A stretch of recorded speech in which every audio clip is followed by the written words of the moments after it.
Movie शुरू होती है 1995 बर्लिन जर्मनी से। यहाँ हम माइकल नाम के एक आदमी को ब्रेकफास्ट बनाते हुए देखते हैं। लास्ट नाइट माइकल एक औरत के साथ था और वो उसके लिए भी ब्रेकफास्ट बना रहा था। यहाँ हमें पता चलता है कि माइकल एक फेमस लॉयर है और उसका डिवोर्स हो चुका है। माइकल की एक बेटी भी है जो फॉरेन कंट्री में पढ़ाई कर रही है। थोड़ी देर माइकल से बातें करने के बाद वो औरत भी वहाँ से चली जाती है। फिर माइकल विंडो से बाहर देखता है। बाहर एक ट्रैम जा रही होती है जिसको देखकर माइकल को अपनी कहानी याद आती है और इसी के साथ मूवी फ्लैशबैक में जाती है। साल है 1958। माइकल तब स्कूल में पढ़ता था और उसकी उम्र 14 साल थी। एक दिन स्कूल से वापस आते वक्त माइकल की तबीयत अचानक खराब हो जाती है। वो ट्रैम से उतरकर एक अपार्टमेंट के बाहर जाकर उल्टियां करने लगता है। तभी एक ट्रैम कंडक्टर जिसका नाम हैना होता है वो आकर उसकी हेल्प करती है। वो उसका वॉमिट भी साफ करती है और उसे घर छोड़कर आती है। डॉक्टर के चेक करने पर पता चलता है कि माइकल को बुखार हुआ है और उसे अगले 3 महीने तक घर पर ही रहना होगा। कुछ दिनों बाद जब माइकल नॉर्मल हो जाता है तो अपनी मॉम को बताता है कि जिस दिन वो बीमार हुआ था उस दिन एक औरत ने मेरी मदद की थी और वो मुझे घर पर भी छोड़ने आई थी। फिर उसकी मॉम माइकल से हैना का एड्रेस पूछती है ताकि वो उसे थैंक यू बोल सके, लेकिन माइकल खुद ही फ्लावर्स लेकर हैना को थैंक यू बोलने उसके घर चला जाता है।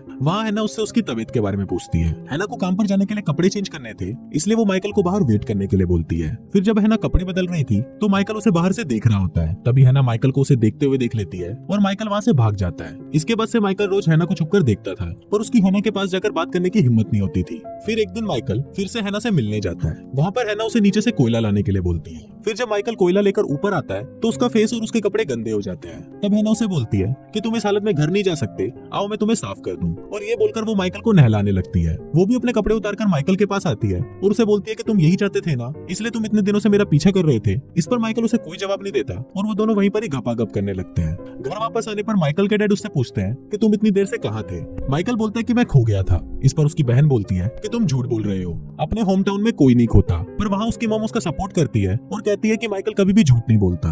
फिर माइकल अपने डैड से रिक्वेस्ट करता है कि कल से उसे स्कूल जाना है। डॉक्टर ने अभी उसे मना किया है पर उसे लगता है कि अब उसकी तबीयत ठीक है। इस पर उसके डैड मान जाते हैं और उसे स्कूल जाने की परमिशन दे देते हैं। फिर हर रोज माइकल स्कूल बंक करके हैना से मिलने जाता है और वहाँ पर वो दोनों गपागप करते हैं। ऐसे ही 3 हफ्ते बीत जाते हैं और इतने दिनों बाद वो दोनों एक दूसरे का नाम पूछते हैं। यहाँ हमें ये भी पता चलता है कि हैना की उम्र 35 साल है और माइकल सिर्फ 14 साल का है। एक दिन हैना माइकल को एक बुक पढ़कर सुनाने के लिए बोलती है। वो उसे ये भी कहती है कि अब से वो उसे पहले बुक पढ़कर सुनाएगा और उसी के बाद वो दोनों गपागप करेंगे। माइकल भी इसके लिए मान जाता है और वैसा ही करता है। फिर एक दिन माइकल हैना को अपने साथ कहीं घूमने के लिए इंसिस्ट करता है। वो अपने स्टैम्प कलेक्शन में से कुछ स्टैम्प्स को बेच देता है ताकि वो हैना को कुछ खिला सके। फिर हैना और माइकल साथ में साइकिल पर घूमने के लिए जाते हैं। वो दोनों बहुत ही खुश थे। माइकल हैना को प्यार करने लगा था और हैना भी अब उसे पसंद करने लगी थी। फिर वो लंच करने के लिए एक रेस्टोरेंट में जाते हैं। वहाँ हैना मेन्यू कार्ड देखकर खुद कुछ ऑर्डर नहीं देती और बोलती है कि माइकल जो ऑर्डर देगा वो सेम चीज हैना भी खा लेगी। लंच के बाद जब माइकल उसके पैसे देने के लिए जाता है तो वहाँ वेट्रेस को लगता है कि शायद हैना माइकल की मॉम है। पर फिर माइकल हैना के पास आता है और उसे उस वेट्रेस के सामने किस करने लगता है। इसके बाद वो दोनों एक तालाब के पास जाते हैं। वहाँ माइकल हैना के लिए एक पोयम लिख रहा था।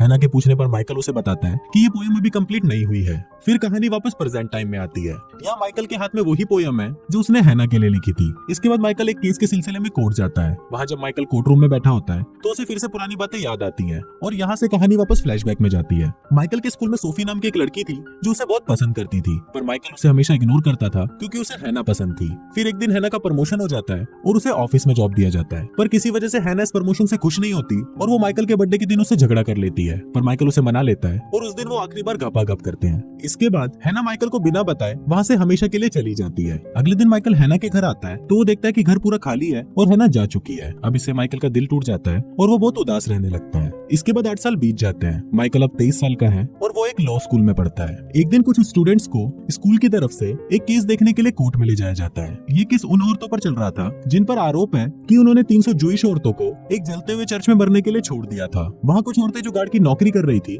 उनमें हैना भी शामिल थी। हैना को कोर्ट में देखकर माइकल शॉक्ड हो जाता है। माइकल हैना को भूलने की कोशिश कर रहा था पर हैना को देखते ही उसे पिछली सब बातें याद आने लगती हैं। उस कोर्ट में उन औरतों के खिलाफ एक विटनेस होती है जो एक जूइश औरत होती है। वो हैना को आइडेंटिफाई करती है और बोलती है कि हैना रैंडमली किसी एक पर्सन को चुनती थी जो उसे बुक पढ़कर सुनाती थी। फिर जब हैना से पूछा जाता है तो वो एडमिट करती है कि वो लोग यहाँ पर 10 लोगों को चूज करते थे जिन्हें बाद में मार दिया जाता था। हैना ये भी बताती है कि चर्च में 23 जूइश औरतों का मरना कोई एक्सीडेंट नहीं था। उसे एक्सीडेंट बनाकर जो रिपोर्ट लिखी गई है उस पर किया गया साइन हैना का नहीं है, पर हैना के साथ की बाकी औरतें उसके खिलाफ स्टेटमेंट देती हैं। वो बोलती है कि उस दिन इंचार्ज हैना ही थी और जब चर्च में आग लगी थी तो उसने जानबूझकर चर्च का गेट नहीं खोला और इस इंसिडेंट की झूठी रिपोर्ट हैना ने ही लिखी थी। इसके बाद जब हैना को उसके साइन का सैंपल देने के लिए कहा जाता है तो वो मना कर देती है और अचानक सारे गुनाह कबूल कर लेती है। ये सब देखकर माइकल को रियलाइज होता है कि हैना अनपढ़ है और वो ये बात सबसे छुपाया करती थी, इसलिए वो बुक्स को खुद नहीं पढ़ती थी और उस दिन रेस्टोरेंट में भी वो खुद ऑर्डर नहीं दे पाई थी। इसके अलावा जब हैना को ऑफिस जॉब का प्रमोशन मिला था तो उसे डर लगने लगा था कि सबको इस बार में पता चल जाएगा कि वो अनपढ़ है, इसलिए उसने वो जॉब नहीं लिया और दूसरी जगह एक गार्ड की जॉब करने लगी। माइकल समझ गया था कि ये सारी औरतें मिलकर हैना को फंसा रही है।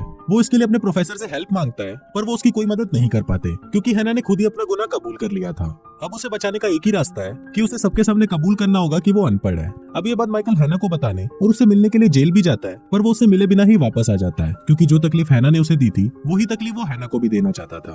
अगले दिन कोर्ट में हैना को उम्र कैद की सजा सुनाई जाती है और बाकी औरतों को सिर्फ 4 साल की सजा मिलती है। अब इसके बाद से ही माइकल अपनी लाइफ में बिजी हो जाता है। वो शादी कर लेता है और उसकी जूलिया नाम की एक बेटी भी होती है। लेकिन माइकल कभी भी अपनी वाइफ को प्यार नहीं कर पाया था और वो अभी भी हैना से ही प्यार करता था। इसी वजह से उसका डिवोर्स हो जाता है और उसकी बेटी भी उससे दूर हो जाती है। एक दिन माइकल को वही पुरानी बुक्स मिलती है जो वो हैना को पढ़कर सुनाया करता था। फिर माइकल उन बुक्स को रिकॉर्ड करता है और उन रिकॉर्डिंग्स को हैना को भेजता है। हैना भी उन रिकॉर्डिंग्स को सुनकर और जेल की लाइब्रेरी से कुछ बुक्स लेकर खुद ही पढ़ना और लिखना सीख जाती है। इसके बाद हैना माइकल को कुछ लेटर्स भी लिखती है पर माइकल उसका कोई जवाब नहीं देता। जेल में हैना को 20 साल हो जाते हैं और उसे 1 हफ्ते बाद छोड़ा जाता है। हैना के छूटने से 1 हफ्ते पहले माइकल उससे मिलने आता है। वो उससे थोड़ा डिस्टेंस मेंटेन करता है और उससे अच्छे से बात भी नहीं करता। फिर हैना उसे बताती है कि उसने गार्ड बनने के बाद जो भी गलती की थी उसे उस चीज का बहुत गिल्ट है। फिर जिस दिन वो रिहा होने वाली थी उस दिन माइकल उसे रिसीव करने जाता है पर जब वो वहाँ पर पहुँचता है तो वो देखता है कि हैना ने खुदकुशी कर ली है। जाने से पहले हैना माइकल के लिए एक लेटर और कुछ पैसे छोड़कर जाती है। उस लेटर में लिखा हुआ था कि ये पैसे उसकी पूरी लाइफ की कमाई है और वो चाहती है उन जूइश परिवार को डोनेट कर दिया जाए